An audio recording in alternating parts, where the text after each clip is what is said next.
Halo anak-anak, kembali lagi dengan saya Miss Lisa. Saya adalah seorang guru prakarya di SMP Brigjen Katamso 2. Ya, di video pembelajaran kali ini saya akan menjelaskan mengenai herbarium. Apa itu herbarium? Herbarium adalah istilah pertama sekali yang dikemukakan oleh Tournefort pada tahun 1700. Nah, herbarium ini tepatnya ada di bab 3 di budidaya tanaman obat. Namun sebelum saya menjelaskan lebih dalam mengenai herbarium, nah di sini saya akan mengulas balik mengenai pelajaran sebelumnya, di mana kita telah mempelajari mengenai pengertian tanaman obat, kemudian tentang jenis-jenis tanaman obat, juga klasifikasi tanaman obat. Ayo, siapa yang masih ingat mengenai klasifikasi tanaman obat? Klasifikasi tanaman obat terdiri dari 7 jenis klasifikasi. Di antaranya, tanaman obat yang dapat dimanfaatkan dari daunnya, tanaman obat yang dapat dimanfaatkan dari bunganya, dari akar, dari batang, dari limpang, dan lain sebagainya. Oke. Kemudian, setelah kita mengidentifikasi mengenai jenis-jenis tanaman obat, kita beralih ke herbarium. Herbarium adalah suatu tumbuhan yang dikeringkan, kemudian ditempel ke suatu media dan dijadikan sebagai koleksi ilmiah. Di sini saya akan menjelaskan definisi lengkap mengenai herbarium, di mana herbarium dilakukan oleh seorang profesor botani di Universitas Bologna di Italia. Nah, orang tersebut bernama Lusagini. Dia adalah orang pertama yang mengeringkan tumbuhan di bawah tekanan dan meletakkannya di atas kertas, serta mencatatnya sebagai koleksi ilmiah.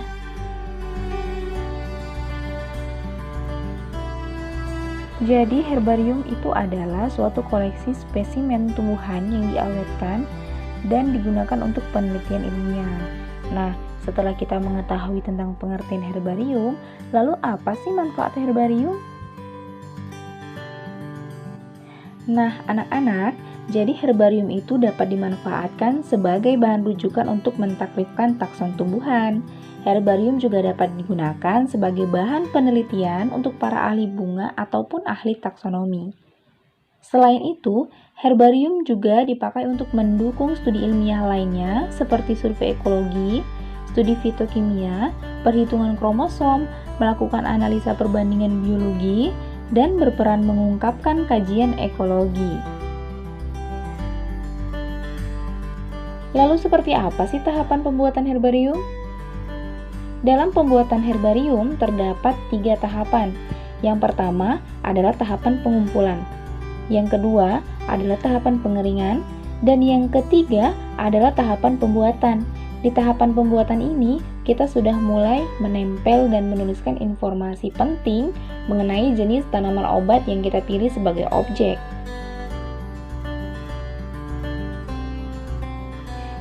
Namun jangan lupa, di dalam pemilihan objek, kita harus memperhatikan kelengkapan organ tubuhnya. Organ tubuh siapa sih? Ya, organ tubuh tumbuhan yang telah kita pilih sebagai objek. Nah, selain kita memperhatikan organ tubuhnya, kita juga harus memperhatikan jenis pengawetan apa sih yang perlu kita lakukan, kemudian mengenai penyimpanannya.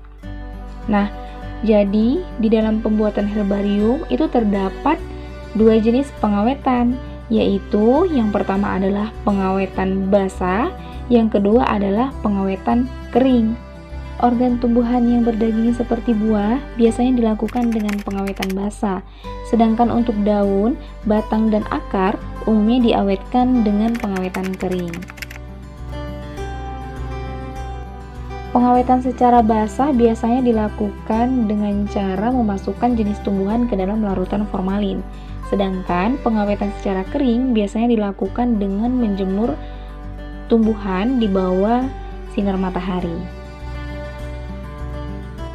Nah, untuk selanjutnya, ada hal-hal yang perlu diperhatikan pada saat kita mengambil ataupun memilih tumbuhan yang akan kita jadikan sebagai spesimen herbarium. Yang pertama adalah apabila tumbuhan berbentuk herba kecil, maka diupayakan tumbuhan diambil lengkap dengan bagian akar, batang, daun, serta bunganya, kalau mungkin dengan buah dan bijinya. Yang kedua, apabila tumbuhan berbentuk perdu atau pohon atau sejenisnya yang memiliki ukuran besar, maka diupayakan diambil bagian ranting atau dahan yang lengkap dengan daun, bunga, dan juga buahnya. Yang ketiga, apabila tumbuhan berbentuk paratise, maka selain dipilih tumbuhan yang lengkap dengan bagian-bagiannya, bagian tumbuhan inangnya juga harus pula disertakan. Yang keempat, apabila tumbuhan telah kita ambil, selanjutnya masing-masing diberi label dengan ditulis keterangan secukupnya seperti nomor koleksi, tanggal pengambilan, lokasi pengambilan, ketinggian tempat, nama daerah, jenis, dan lain-lain. Yang kelima, bagian tumbuhan yang mudah lepas daunnya menjelang kering sebaiknya direndam dulu nih dalam alkohol 95% sehari semalam atau dicelupkan sebentar dalam air mendidih. Yang terakhir mengenai panjang herbarium.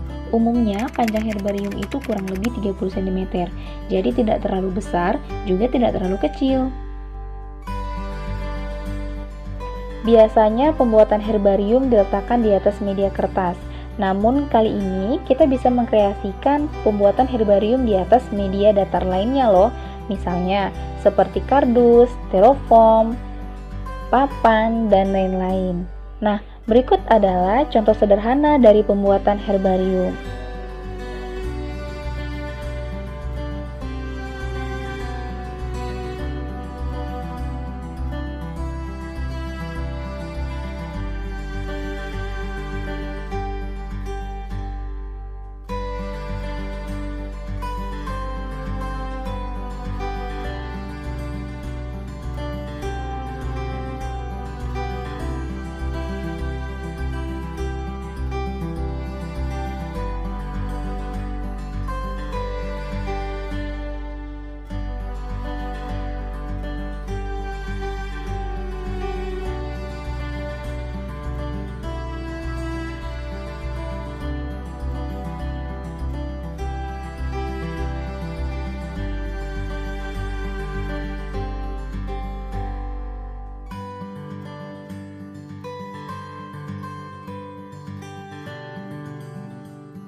Oke, itu adalah penjelasan dari saya mengenai herbarium.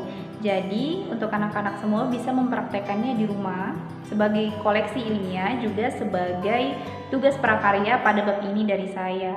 Nah, sebelum saya mengakhiri pembelajaran, sekali lagi saya ingatkan kepada anak-anak semua, khususnya siswa-siswi SMP Brigjen Katamso 2, agar tetap di rumah membantu orang tua, jaga kesehatan, tetap semangat.